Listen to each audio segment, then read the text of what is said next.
Halo, assalamualaikum. Balik lagi sama aku Hani dari www.nonahikaru.com. Di video kali ini bakalan ngelanjutin video part kemarin. Kalau yang kemarin itu aku banyak banget ngebahas tentang perlengkapan baby. Nah, di video kali ini aku bakalan bahas tentang perlengkapan ibu setelah melahirkan. Jadi buat kamu yang penasaran list apa aja yang aku siapin buat perlengkapan setelah melahirkan, tonton terus video ini sampai habis. Langsung aja, list yang pertama untuk perlengkapan ibu setelah melahirkan nanti adalah breast pump. Breast pump itu banyak banget mereknya, dan yang jadi pilihan aku adalah dari merek Spectra ini. Dari Spectra pun banyak banget jenisnya, dan ini adalah alat pumping Spectra yang paling murah. Harganya di atas 900.000 tapi di bawah 1 juta. Warnanya juga cakep-cakep, ada warna pink, biru, putih, dan aku pilih yang warna biru mudanya. Ini tuh dual pumping, jadi bisa langsung pumping kedua payudara sekaligus dalam waktu 30 menit. Nah, bentukannya itu kayak gini. Ini aku sengaja pilih yang warna ice blue. Dia itu tanpa charger, jadi pakainya itu harus dicolokin. Tapi kalau misalkan kita mau keluar, dia ada konektor untuk power bank. Jadi ini aku pakai kabel biasa. Ini aku beli terpisah, nggak ada di dalam set si pumping ini. Kabel USB biasa yang kayak buat ngecas HP. Tinggal bagian kecilnya dimasukin ke si pumpingnya, dan yang ini dimasukin ke power bank. Walaupun aku masih di luar, aku masih bisa pumping.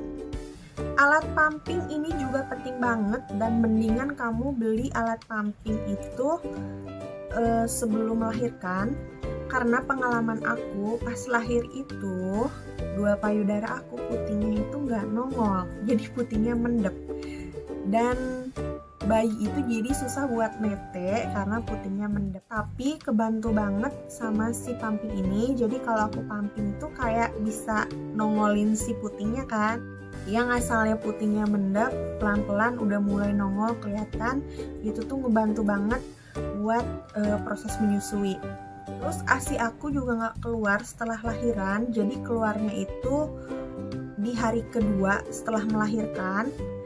Dan dengan adanya pumping ini tuh kita kayak bisa pumping ngebantu, karena disedot kali ya, jadi kayak ngebantu untuk keluarnya ASI supaya bisa lebih cepat.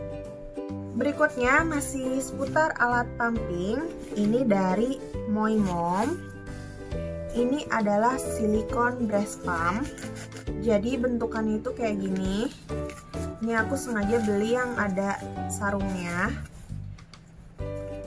Jadi kalau misalkan kita cuman pumping satu payudara, misalkan yang sebelah kanan aja, nah yang sebelah kirinya itu bisa ditempelin ini, nanti itu si ASI yang berlebih akan jatuh ke sini. Ataupun kalau misalkan kita lagi menyusui, kita menyusui bayinya pakai payudara yang sebelah kiri, nah sebelah kanannya kita bisa simpen ini. Nanti biasanya kalau ada ASI-ASI lebih yang netes, nggak kebuang, bisa ketampung dan bisa kita taruh di kantong ASI. Ini bentuknya benar-benar silikon, dan sekali kita tekan, kita tempelin di payudara, itu tuh langsung ngunci. Ini juga udah BPA free. Terus bisa dipanasin sampai suhu 250 derajat Celcius. Dan dalam keadaan dingin bisa sampai minus 20 derajat Celcius. Jadi buat kamu yang punya ASI berlebih, terus alat pumpingnya tuh cuma bisa satu payudara, bisa nih sebelah kanannya pumping, sebelah kirinya dipakai ini. Terus ini ada kantongnya juga. Tinggal dimasukin, jadi praktis.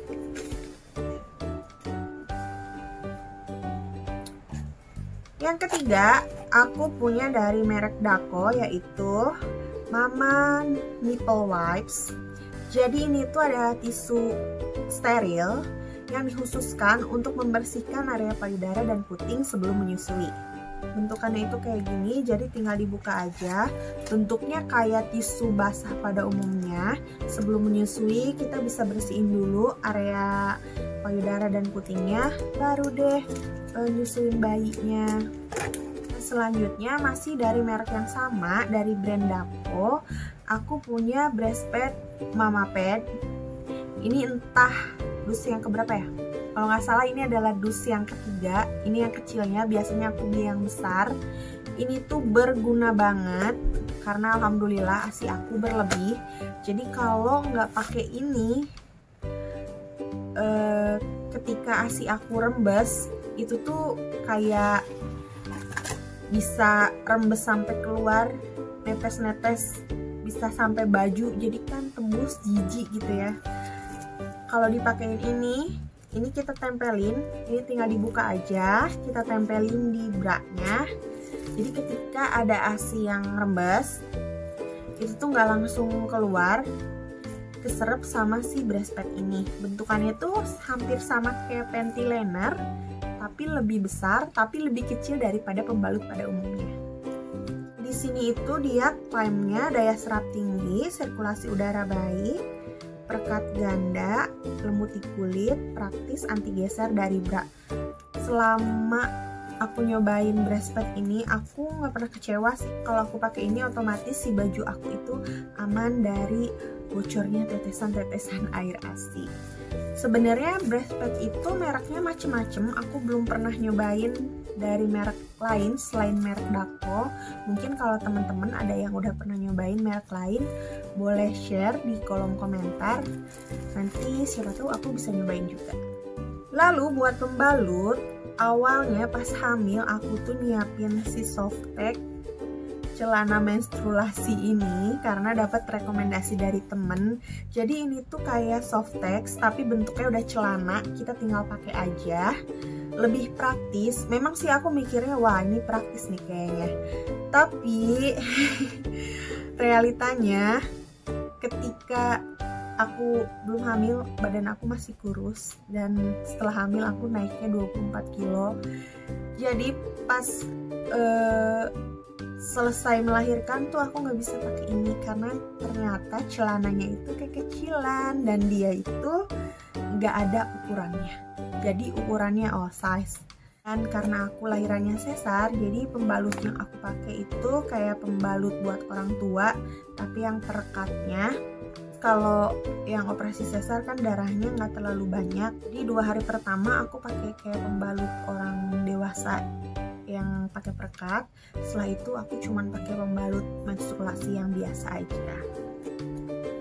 Nah, untuk melangsingkan berat badan setelah melahirkan, biar perutnya kembali jadi rata, ini aku udah siap sedia gurita. Ini aku beli gurita yang perekat. Sejujurnya berat badan aku baru turun 12 kilo dari naiknya 24 kilo, masih PR setengahnya lagi. Terus aku juga siapin ini bengkung, ini kayak bengkung tradisional gitu, karena suamiku itu orang Sulawesi. Kebanyakan kalau nggak salah orang-orang Sulawesi itu pakainya kayak bengkung ini. Jadi aku lilitin dulu ini bengkungnya, udah dilipat baru aku pakein si guritanya. Untuk peralatan menyusui lagi, tentunya kita harus menyiapkan bra khusus untuk menyusui. Biar kalau menyusui itu gampang, tinggal dibuka aja, langsung bisa menyusui dengan mudah. Aku nggak akan liatin bra-nya di sini, tapi aku akan cantumin fotonya kayak gini. Aku belinya pas lagi diskon, kemarin tuh harganya sekitar 100.000 lebih. Aku suka merek bra ini adalah rekomendasi dari Sashiachi. Dia pakai ini, jadi aku ikut-ikutan beli. Aku seneng karena bagian lingkar dadanya itu dia kayak bisa menopang payudara dan nyaman digunakan, terus nyerap keringat juga karena ternyata ibu menyusui itu gampang banget gerah. Terus pas mau menyusui juga praktis karena bentuknya kancing, tinggal buka, nyusuin, terus kalau udah selesai tinggal kita kancingin lagi. Warnanya juga cakep-cakep dan menurut aku harganya lebih murah dibandingkan brand-brand lain. Terakhir yang gak kalah penting untuk peralatan menyusui yaitu bantal menyusui. Ini aku pakai merek ini. Ntar mereknya aku cantumin di layar ya, sama harganya. Kalau nggak salah ini harganya hampir 400.000, entah 350.000. Ini tuh bener-bener lembut banget, bener-bener soft banget. Dipakai tiduran pun enak, dipakai nopang bayi itu enak, saking empuknya, empuk banget. Cuman aku kayaknya salah pilih, aku nggak pilih sarungnya yang waterproof. Jadi kalau misalkan gumoh, terus Kimora juga pernah beberapa kali muntah, ini tuh langsung kena, langsung basah, langsung kena si bantalnya. Alhasil aku udah berapa kali cuci si bantal ini pakai mesin cuci. Jadi kalau misalkan kamu mau beli bantal menyusui dari merek yang sama, kan tipenya tuh ada beda-beda, grade-nya beda-beda, kamu lebih baik pilih yang waterproof-nya. Kenapa bantal menyusui ini penting banget buat aku? Karena selama hamil aku tuh gak nyari tahu bagaimana caranya menyusui yang baik dan yang benar. Untung banget kebantu sama ini. Dengan adanya ini tuh kayak apa ya, jadi kita nggak pegel, si bayi itu bisa ditopang sama si bantal menyusui ini. Oke, sekian aja video dari aku. Semoga informasi yang aku berikan bermanfaat, karena di sini aku niatnya sharing, bukan untuk menggurui. Sampai ketemu di video aku berikutnya. Wassalamualaikum warahmatullahi wabarakatuh. Dadah.